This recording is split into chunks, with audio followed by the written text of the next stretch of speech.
करते हैं। भगवान परोपकारी शूरवीर पर प्रसन्न होते हैं।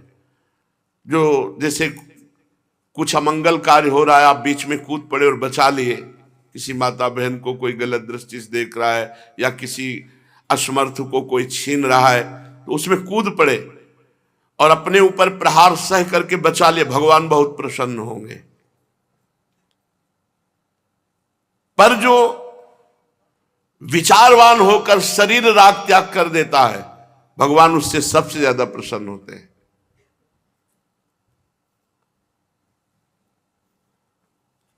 भगवान भजन करने वालों पर प्रसन्न होते हैं। पर जो बाल्यावस्था से भजन करता है उससे भगवान बहुत प्रसन्न होते हैं। भगवान भक्त से प्रसन्न होते हैं, पर जो बचपन से भगवान की भक्ति करता है उससे बहुत प्रसन्न होते हैं।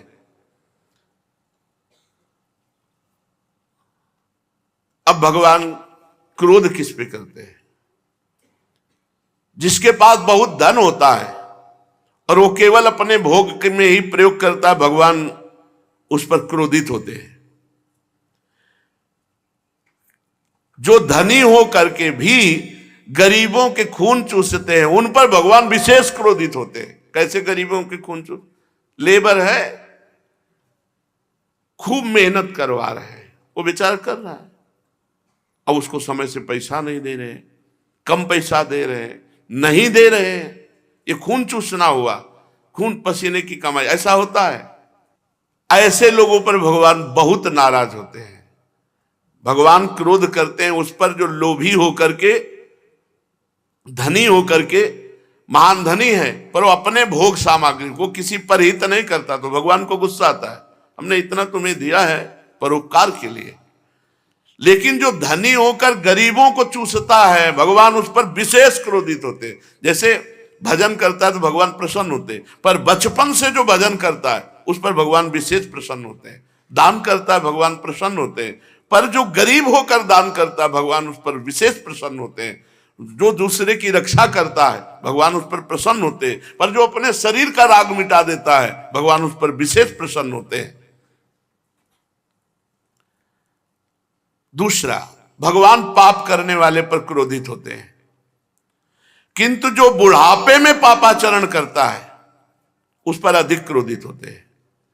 जैसे जवानी में कुछ गलती हो गई तो फिर नाम जप करके प्रायश्चित करके उसको हटाओ, लेकिन अब बूढ़े हैं और गलत चाल चल रहे हैं, गलत रास्ता, गलत भाव, गलत आचरण, तो भगवान चौथेपन आ गया, मरने जा रहे हो फिर भी रामकृष्ण हरि नहीं जप रहे इधर उधर, तो उनको ज्यादा भगवान उन पर क्रोधित होते हैं। भगवान अहंकारी पर क्रोधित होते हैं, परंतु जो शास्त्र ज्ञानी होकर भक्त होकर अहंकार करता उस पर विशेष क्रोधित होते हैं। क्रिया भ्रष्ट पर भगवान क्रोधित होते हैं, किंतु जो साधु होकर क्रिया भ्रष्ट होता है उस पर भगवान विशेष क्रोधित होते हैं। ये चार बातें पूज्यपाद श्री उड़िया बाबा जी के वचन, इन महापुरुषों के वचन गुप्त ही शास्त्रों में रखे, इसलिए भगवत प्रेरणा से आप लोगों के कान में बिल्कुल एक शब्द भी भगवान के वचन के समान है, एक शब्द भी मिस्टेक नहीं। पूरे जीवन भर ये हमारा मतलब संविधान समझो, जैसे भारत का संविधान ऐसे भागवतिक संविधान, ये सदैव हमारे पास सब कुछ छोड़ दिया है, ये बगले में रहे, इनके बिना हम जी नहीं सकते। और आज भी ये जीवन धन है, यही आदर्श है, इन महापुरुषों के आदर्श से ही जीवन चलता है और इन्हीं के बल से ही चला जा सकता है। चलते हैं श्रीमद् भागवत महापुराण। अभी आपने सुना भगवान को अहंकारी पसंद नहीं। भगवान ने देखा देवराज इंद्र को अहंकार हो गया है, तो जिसका अहंकार बढ़ जाता है फिर भगवान उसका घटाते हैं, बहुत अच्छे तरह से घटा देते हैं। भगवान अपि तत्रैव बलदेवेन संयुतः अपश्यन्निव सन गोपा निंद्रियाग कृतोद्यमान। भगवान श्री कृष्ण बलराम वृंदावन में रहकर अनेक प्रकार की लीलाएं कर रहे हैं। एक दिन देखा कि बड़े कचौड़ी पकौड़ी पुआ खीर और बड़ी सब व्यवस्था हो रही। अंतर्यामी सर्वज्ञ भगवान सब कुछ जानते हैं, उनसे कोई बात छिपी नहीं है। सब जानते हुए भी अनजान बन करके नंद बाबा के पास गए और विनय पूर्वक कहा, बाबा ये सब बूढ़े बूढ़े ब्रजवासी वहां भी बैठे थे, ये सब लोग कौन सा उत्सव आ गया कि आज घर घर में पकवान बन रहे हैं, सब बड़ा भोग तैयार हो रहा है, ये कौन सा उत्सव है और इसका फल क्या है और किस उद्देश्य से कौन लोग किन साधनों के द्वारा ये यज्ञ किया करते हैं? बाबा आप मुझे अवश्य बताइए। देखो मेरे आप पिता हो, मैं आपका पुत्र हूं और ये बातें सुनने के लिए मुझे बड़ी उत्कंठा भी है। पिताजी, जो संत पुरुष हैं उनको हृदय से यदि जो अपना मानते हैं तो सब बातें बता देते हैं, छुपाते नहीं अपनी। जिनकी दृष्टि में अपने पराये का भेद नहीं है, जिनका ना कोई मित्र है ना शत्रु है ना उदासीन, तो छिपाने की कोई बात नहीं रहती। इसलिए आप कृपा करके बताइए कि क्या उत्सव हो रहा है। बाबा ये मनुष्य समझे बेसमझे अनेक प्रकार के कर्मों का अनुष्ठान करता है। मुझे लगता है समझबूझकर यदि कर्मानुष्ठान किया जाए तो ज्यादा लाभ मिले, बेसमझी से लाभ नहीं मिलता। अतः इस समय आप लोग कौन सा क्रिया योग करने जा रहे हैं, ये शास्त्र सम्मत है या लोक सम्मत है? मैं जानना चाहता हूं, आप कृपा करके बताइए। नंद बाबा ने कहा, लाला ये भगवान इंद्र की पूजा की व्यवस्था हो रही। भगवान इंद्र मेघों के स्वामी हैं और समस्त प्राणियों को जीवन दान देने वाला जल मेघ बरसाते हैं। मेरे प्यारे लाला, हम समस्त ब्रजवासी उन्हीं देवराज इंद्र की पूजा की व्यवस्था कर रहे, इंद्र यज्ञ, इंद्र याग। इन्हीं सामग्रियों से भगवान इंद्र का पूजन करेंगे, क्योंकि वही वर्षा करते हैं, उसी से घास तृण आदि, उसी से हमारी गौओं का हमारा पालन पोषण होता है। शास्त्र भी कहता है यज्ञ से बचे हुए अन्न से जो सेवन किया जाता है उससे धर्म अर्थ काम त्रिवर्ग की पूर्ति होती है। तो किसान आदि की, गौचारण आदि की वृत्ति तो वर्षा से ही पूर्ण होती, इसलिए हमारे भगवान देवराज इंद्र हैं और यह कुल परंपरा से चला रहा है। कुल परंपरागत चला आने वाला उत्सव या पूजन काम लोभ भय अथवा द्वेष से नहीं छोड़ना चाहिए, क्योंकि परंपरागत है, उसी का हम लोग पालन कर रहे हैं। भगवान ब्रह्मा शंकर आदि का शासन करने वाले श्री कृष्णचंद्र जी नंद बाबा और ब्रजवासियों से बात सुनी और मन ही मन विचार किया, देवराज इंद्र तुम्हारे अभिमान को मैं चूर्ण करूंगा, क्योंकि तुम्हें गर्व हो गया कि मैं त्रिभुवन पति हूं। भगवान ने कहा, पिताजी प्राणी अपने कर्म के अनुसार ही पैदा होता है और कर्म के अनुसार ही मर जाता है। उसे उसके कर्म के अनुसार ही सुख मिलता है, दुख मिलता है, भय मिलता है, मंगल मिलता है, अमंगल मिलता है। भाई ये बिल्कुल बात भगवान जगत गुरु श्री कृष्णचंद्र जो बोल रहे हैं। अब इसी में किसी का जंतुर क्या करेगा, हमें बताओ। किसी का किसी भी तरह का छूछा क्या करेगा। कर्मणा जायते जंतु कर्मणैव विलीयते सुखम दुखम भयम क्षेमम कर्मणैवाभिपद्यते।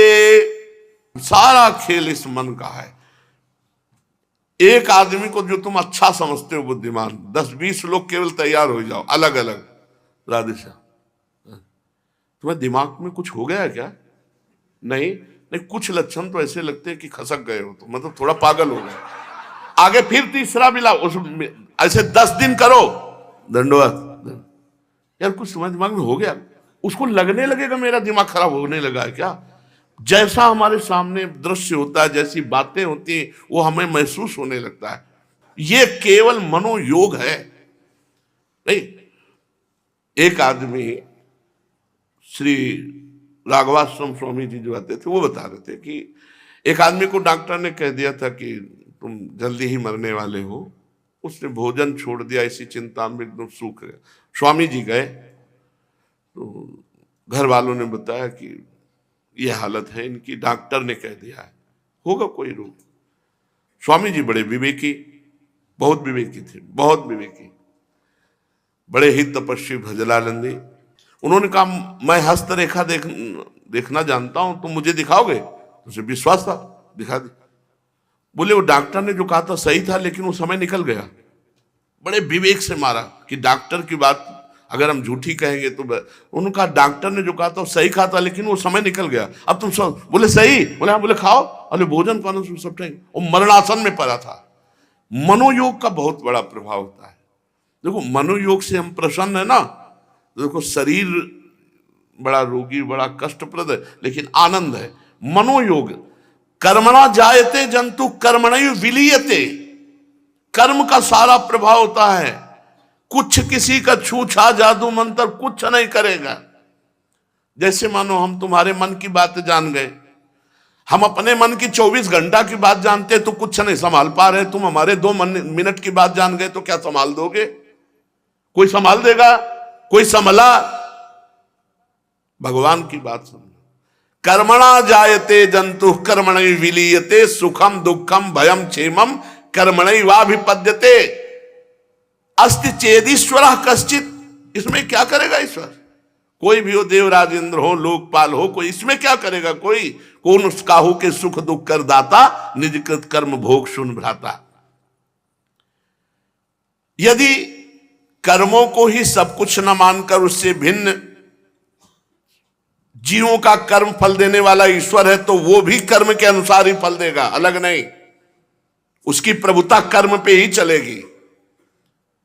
सबको अपने अपने कर्मों के अनुसार फल भोगना पड़ेगा। इसमें इंद्र की क्या है बाबा? बाबा, इंद्र की ताकत नहीं कि कुछ बदल सके। इसलिए आप पहले तो भूल जाओ कि इंद्र कोई भगवान है। भगवान जब भुलवा रहे तो फिर अहंकार नष्ट करने के लिए पूर्व संस्कार जबरदस्ती उससे कर्म कराते हैं। पूर्व संस्कार, इन्हीं पूर्व संस्कारों पर अटैक भजन कर सकता है, दूसरा नहीं। ध्यान से सुनना, पूर्व संस्कारों को भस्म कर देता है भजन, सिर्फ भजन, दूसरा कुछ नहीं। जादू टोना छूछा कुछ नहीं। राधा राधा कृष्ण कृष्ण राम राम हरि हरि, यही कारण शरीर स्वभाव को बदलता है और सूक्ष्म शरीर के वो पापाचरण करने वाली प्रवृत्तियों का नाश करता है। अनर्थ निवृत्ति। देवता हो, असुर हो, मनुष्य हो, अगर ध्यान से सुनोगे तो बहुत बढ़िया हो जाएगा। एक आदमी हितधाम में, तो उसके यहां सब लोहे की छल्ले ऐसे, तो भैया ये क्या है? हम अंगूठी पहने तो देखा है सोने आदि की, ये क्या है? बोले घोड़े के नाल के ये छल्ले हैं, इससे क्या होगा? बोले कोई भी ग्रह अटैक नहीं कर सकता। घोड़े की दुर्दशा हो जा रही नाल पैर के, और ये नाल की लोहे की, पहले तो ये कह रहे हमारी सदगति हो जाएगी, कोई भी अटैक नहीं करेगा। अरे बुद्धि मारी गई, पूरी नाल पहरे, वो ठोकी है उसके चरणों में पूरी नाल, और मनोबोझा ढो रहा है, सांटी खा रहा है, और उस नाल के तुम अंगूठी बनवा। अरे राम राम बोलो, कृष्ण कृष्ण बोलो, हरि हरि बोलो। अरे ऐसी बुद्धि भ्रष्ट है, तुम्हें कैसे बताए? भगवान कह रहे हैं कि देवता हो, असुर हो, मनुष्य हो, ये सारा जगत कर्म के अधीन है। अवश्य में भोक्तव्यम कृतम कर्म शुभाशुभम। जीव अपने कर्मों के अनुसार उत्तम गति या अधम गति को प्राप्त होता है। ए भाई, आपके कर्म, आपके कर्म ही गुरु है, कर्म ही ईश्वर है। कहां तक कहूं, कर्म ही भगवान है। भगवान, इसलिए बाबा मनुष्य को चाहिए कि अपने वर्णाश्रम धर्म के अनुकूल कर्म करे, पापाचरण न करे, जिसके द्वारा मनुष्य की जीविका सुगमता से चलती, वही इष्ट देव होता है। अपने विवाहित पति को छोड़कर जो पर पुरुष से रति करते उसे जार स्त्री कहते हो। जार स्त्री की बड़ी दुर्गति होती है। जो अपनी विवाहित पत्नी को छोड़कर दूसरी स्त्रियों से, वो व्यभिचारी पुरुष होता है, उसकी कभी शुभ गति नहीं हो सकती। वो यहां भी कष्ट पाएगा और वहां भी कष्ट पाएगा। इसलिए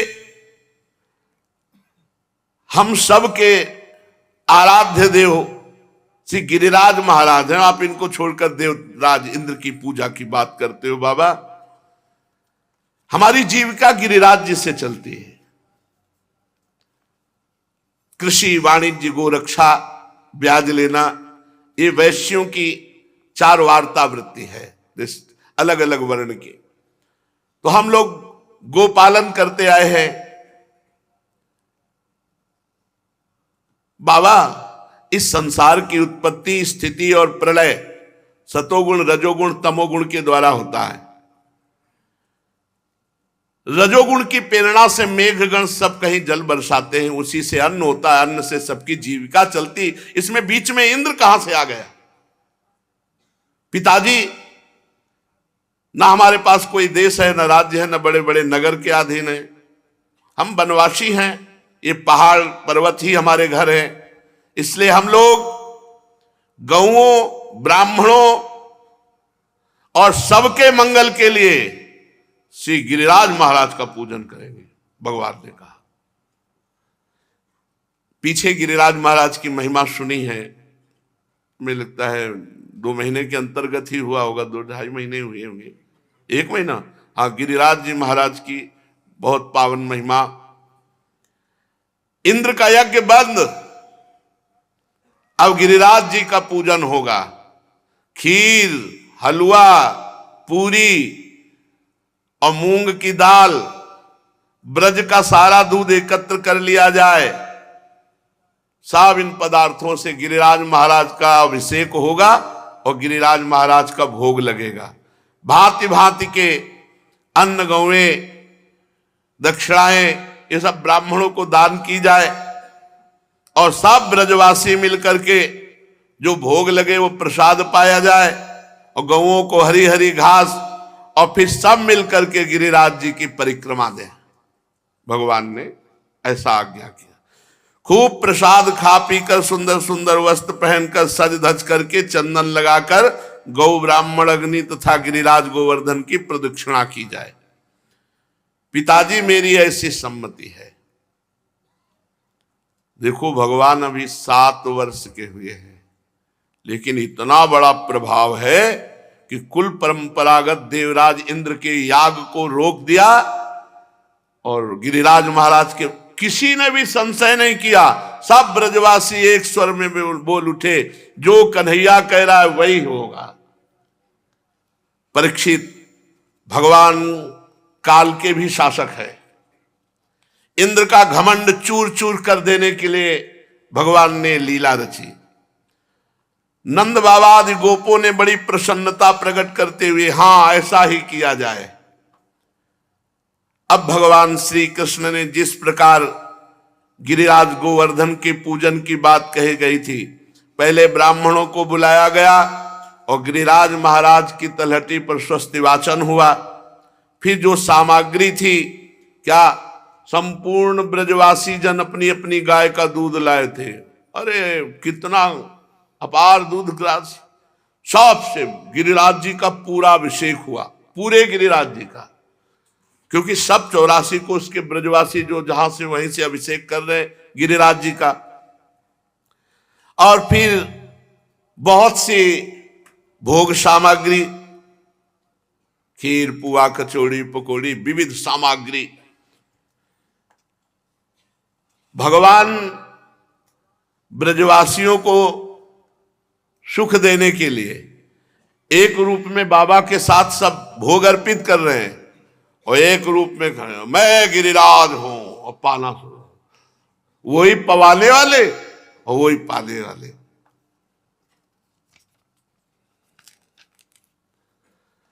भगवान श्री कृष्ण कृष्ण स्त्वन्यतमं रूपम गोप विश्रंभणम गतः शैलोस्मीति ब्रुवन् भूरि बलिमादत बृहद बपुः। विशाल स्वरूप धारण करके नील मेघ कांति, मैं गिरिराज गोवर्धन हूं, पवाओ। अब सब ब्रजवासी पवार है। अरे ये तो देखो, देवराज इंद्र तो कभी पाले नहीं आए, गिरिराज महाराज तो साक्षात पाए। खूब कचौड़ी पकौड़ी पुआ खीर, भगवान अनंत ब्रह्मांड उनके उदर में है, मानो सबको तृप्त कर रहे हैं। मैं गिरिराज हूं ऐसा कहकर भोग सामग्री आरोगने लगे। अच्छा, इसके बाद अपने से देखो, सब प्रणाम करो, भगवान प्रकट हुए गिरिराज, जय गिरिराज महाराज की। एक तरफ प्रणाम कर रहे हो, जिसको प्रणाम कर रहे हैं वो वही स्वयं है। विचित्र लीला देखो भैया, देखो। अहो पश्चात शैलेशो रूपी नोनुग्रहम व्यधात। देखो गिरिराज महाराज हम पर कृपा करके प्रकट हुए। बोलो गिरिराज महाराज की जय। सब ब्रजवासी जन गिरिराज महाराज को प्रणाम कर रहे। भगवान भी ये चाहे जैसा रूप धारण करें, बड़े ही सुंदर है। गिरिराज में विशाल काय रूप धारण, मैं गिरिराज हूं। साक्षात श्री कृष्णचंद्र जी ही गिरिराज हैं। इनके स्पर्श से, दर्शन से बहुत जल्दी अंतःकरण पवित्र होता है। जो कामनाएं करे, पक्का जो कामनाएं करे उस कामनाओं की पूर्ति करने में समर्थ है। पर ठीक से परिक्रमा लगाओ, ये बीड़ी सिगरेट मसाला ये सब नहीं, मौन, और दाहिने लघुशंका नहीं, दाहिने थूकना नहीं, किसी की वार्ता मत करो, केवल भगवत चर्चा या नाम जप या मौन। और पूरे 21 किलोमीटर में महाराज विराजमान है। एक परिक्रमा करके देखो कैसा आह्लाद होता है, कैसा आनंद होता है। वनवासी जितने ब्रजवासी जन है सब इनका आदर करें, और जो इनका आदर नहीं करेगा वो पतित हो जाएगा। आओ अपना और अपने परिवार का, अपने समाज का मंगल करने के लिए हम गिरिराज जी को नमस्कार करें, ऐसा भगवान बोले। आओ सब मिलकर गिरिराज जी को नमस्कार करते हैं। इस प्रकार भगवान श्री कृष्ण की प्रेरणा से नंद बाबा आदि बड़े बूढ़े गोपों ने गिरिराज जी की विधि पूर्वक पूजा की, भोग लगाया, जय जयकार हुआ, और फिर सब परिक्रमा लगाई। खा पी के अच्छे अच्छे वस्त्र सब पहनकर और खूब नाम कीर्तन करते हुए सब ब्रजवासियों ने पूरी गिरिराज जी की परिक्रमा लगाई, दंडवत किया। फिर सब श्री कृष्ण के साथ अपने अपने निवास स्थान पर लौट आए। इंद्र पुआ पूरी पाने के लिए एक दिन उपवास पहले किए थे कि ब्रजवासी जन पवाएंगे, चक हुआ एक भी गुलगुला नहीं मिला। ये ग्रामीण 56 भोग है। गांव में भी गिरिराज जी की पूजा होती दीपावली के। हाँ, अगले दिन जो है अन्नकूट मनाया जाता है, गोबर के गिरिराज जी बनाए जाते हैं, सीके और मोरपंख खड़े कर दिए जाते, गांव में भी होता है। और फिर खूब अच्छे अच्छे भोग पदार्थ। तो अच्छे अच्छे में क्या हुआ, देखो सबसे अच्छी चीज जो होती है गुझिया है। गांव में गुझिया, पेड़ा, बर्फी ऐसे बनाए, और गुलगुला, पुआ, कचौड़ी, पूड़ी और सब्जी और खीर, कढ़ी, चावल, पकौड़ी वाले, इतने पदार्थ तो हमने देखे गांव में। इसके बाद तो यहाँ आकर के देखे 56 भोग। काशी में तो धतूरा, अकौड़ा, अकौड़े का फूल, बहुत विचित्र बाबा है। हाँ, पूरी धतूरे की माला आती है जब प्रसादी आती है ना, ऐसे प्रसाद तो देखे हमने काशी में। ये वाले जो 56 भोग है, हाँ, काशीनाथ का जो पूजन होता है, बड़े विचित्र विचित्र वहां तो भोग लगते हैं, बड़े विचित्र भोग, अच्छे और स्वादिष्ट भोग भी लगते हैं। पर ये भोग सब कोई नहीं पा सकता। सीधे चिता की भस्म चढ़ती है, अखंड चिता जलती, अखंड 100 200 100 रखे ही रहते हैं। कौन सा घाट? मणिकर्णिका घाट। हाँ, सीधे वहां से गरम गरम चिता की राखा, चिता भस्मा लेपो गरल मसनम दिक्पट धरो, जटाधारी कंठे भुजगपतिहारी पशुपति। उनकी कृपा हो गई तो सुख मिला। देवराज इंद्र ने देखा एक भी गुलगुला हमारे को नहीं समर्पित किया गया। हर साल तो खूब चकाचक सब देवता भोग पाते थे, देवराज इंद्र भी। पूछा भाई कि इस बात ब्रज 84 कोस से एक भी पुआ पूरी गुलगुला ले समर्पित हुआ? बोले नहीं होगा, बंद, तुम्हारा बंद अब भोग। किसने बंद किया? बोले कृष्णचंद्र जी ने, कन्हैया ने। अब तो भारी क्रोध देवराज इंद्र को आ गया।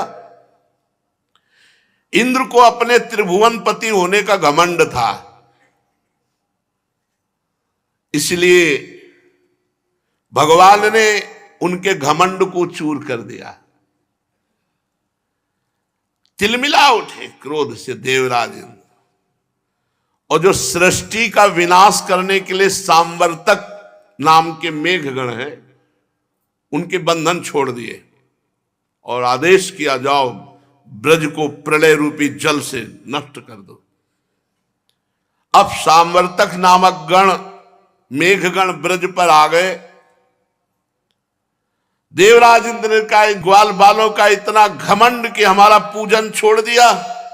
सचमुच एक बालक के कहने पर देखो बुद्धि खराब हो गई, बुद्धि खराब हो गई।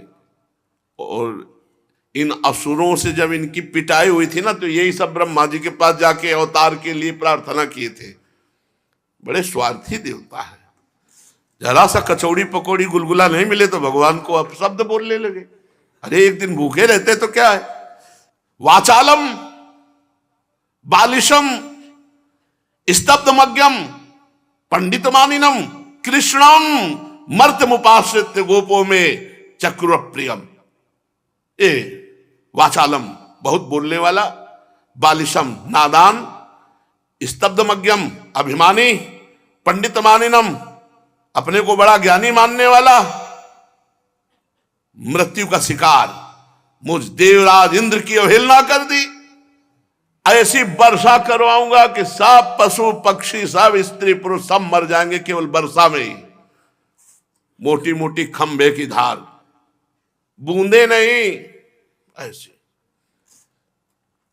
सामर्थक मेघ से कहा, जाओ इनके सब का संहार करो और मैं स्वयं आता हूं वज्र लेकर, और महापराक्रमी मरुदगणों के साथ एक भी ब्रजवासी नहीं बचने पाएगा। मेघों को आज्ञा दे दी देवराज इंद्र ने, उनके बंधन खोल दिए। भगवान ने देखा कि ऐसा मेघ तो प्रलय के समय होता है। बिजली ऐसी कड़कड़ाहट, आंधी की प्रेरणा, बड़े बड़े बादल और ओले बरसने लगे, और ऐसे खंभे के समान मोटी की धार, खंभा जैसे मोटा ऐसे धार गिर रही, मोटी मोटी खंभे की धारा। ब्रज भूमि में हाहाकार मच गया। अब तो सबके प्राण जीवन धन भगवान श्री कृष्ण ने देखा। हर ब्रजवासी भींज रहा है, ठिठुर रहा है, कोई आश्रय नहीं, कोई अपने बच्चों को छुपा रहा है, कोई ऐसे वर्षा। हा कृष्ण, हे श्री कृष्ण, अब तुम्हारे भाग्य से ही हमारी रक्षा होगी। ब्रजवासियों ने कांपते कांपते कहा, प्यारे श्री कृष्ण, हम ब्रजवासियों के एकमात्र तुम रक्षक हो। भक्तवत्सल, इंद्र के क्रोध से अब तुम ही हमारी रक्षा कर सकते हो। भगवान ने देखा कि इंद्र तो भारी वर्षा, ओले की वर्षा, ये तो हमारे समस्त ब्रजवासियों का मंगल कर देगा। भगवान ने कहा, इंद्र तेरा यज्ञ भंग किया इसलिए तू ब्रज का नाश करना चाहता है। देख, तू अभी मेरी शक्ति को नहीं जानता, मेरे प्रभाव को नहीं जानता। जो मूर्खतावश तू अपने को देवराज इंद्र मानकर मेरे प्रिय भक्त ब्रजवासियों को कष्ट देना चाहता है। नहीं, भगवान के जनों को। अरे देवता तो सतोगुण प्रधान होते हैं, तुम्हें ऐश्वर्य और पद का घमंड है, तो अभी मेरी योग माया को तुम नहीं जानते हो। मैं तुम्हारा मान भंग करूंगा और इसमें तुम्हारा मंगल होगा। जब तुम्हारा अहंकार नष्ट होगा तो तुम्हारा मंगल होगा। ये सारा ब्रज मेरे आश्रित है, मेरे द्वारा स्वीकृत है। और इस ब्रज का मैं एकमात्र रक्षक हूं, और मेरे ब्रजवासियों को कोई कष्ट दे ये मैं सह नहीं सकता हूं। मेरे ब्रज 84 कोष में जो रह रहे उनका कोई अमंगल कर सके नहीं, मैं इनका एकमात्र रक्षक हूं। मन नाथम मत परिग्रहम, देख मैं अपनी योग माया से तेरे को जवाब देता हूं, क्योंकि भक्त और संत इनकी रक्षा करना मेरा व्रत है। ओहो, क्या चिंता स्वामी को चिंता है। जब भीष्म जी ने प्रण लिया कि कल 5 पांडवों को जीवित रहूंगा तो मार डालूंगा, और 5 बाण निकाल के रख लिए, ये बात जब भगवान को पता चली तो पांडवों के शिविर में गए तो सब चद्दर तान के सो रहे थे। उठाया और कहे भीष्म जी ने प्रतिज्ञा की है कि कल तुम 5 का वध कर देंगे। जानते हो भीष्म प्रतिज्ञा? बोले हाँ प्रभु। फिर तुम चैन से सो क्यों रहे हो? बोले तुम बेचैन हो ना, इसीलिए मैं चैन से सो रहा हूं। जिसकी रक्षा के लिए तुम बेचैन हो तो अब मुझे क्या चिंता है।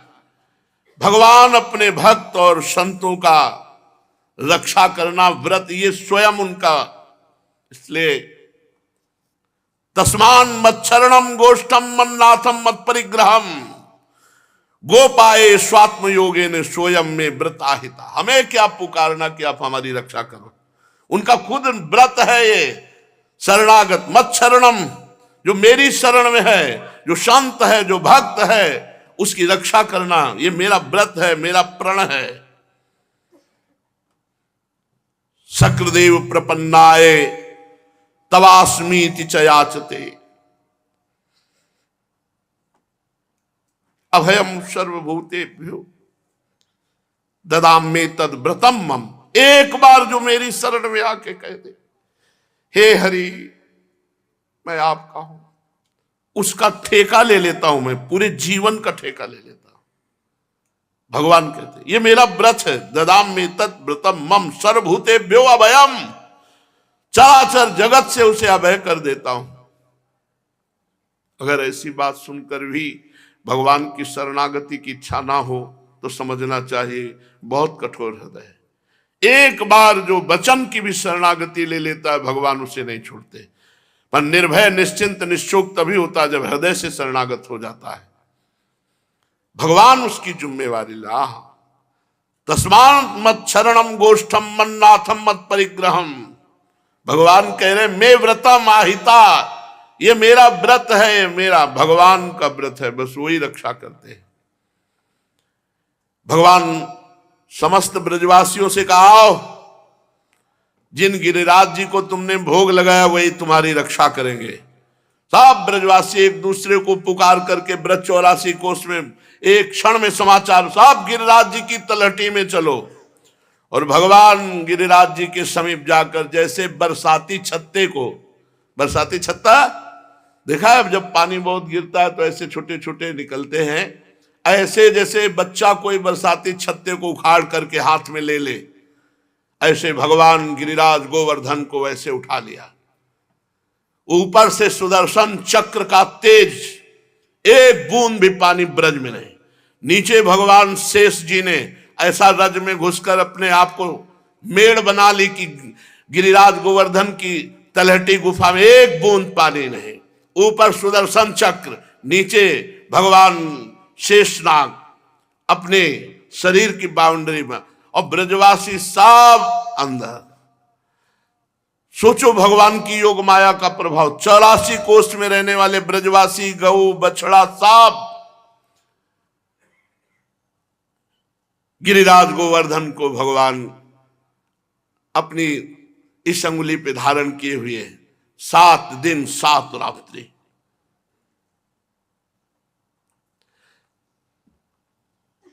सब ब्रजवासी जन दर्शन कर रहे हैं भगवान के। यशोदा मैया देख रही, अरे लाला इतना बड़ा पहाड़ उठाए, कहीं हाथ थक न जाए। माता जी मैया आप आराम से बैठो, बाबा ब्रजवासी गण आप आराम से बैठो। देखो तुम लोग ऐसी शंका मत करना कि मेरे हाथ से पहाड़ गिर सकता है, कदापि नहीं। तुम लोग तनिक मत डरो। आंधी पानी ओला, जो चाहे देवराज इंद्र कर ले, कुछ नहीं बिगड़ने वाला। भगवान श्री कृष्ण ने सबको आश्वासन दिया, सब सखा ग्वाल बाल बछड़े गौए ब्रजवासी सब, वहां के आश्रित पुरोहित छकड़े भृत्य सामग्री सब गड्ढे में, गिरिराज गोवर्धन की तरहटी में। भगवान ने 7 दिन कोई भोग नहीं आरोगा, 7 दिन पानी भी नहीं पिया गिरिराज गोवर्धन को।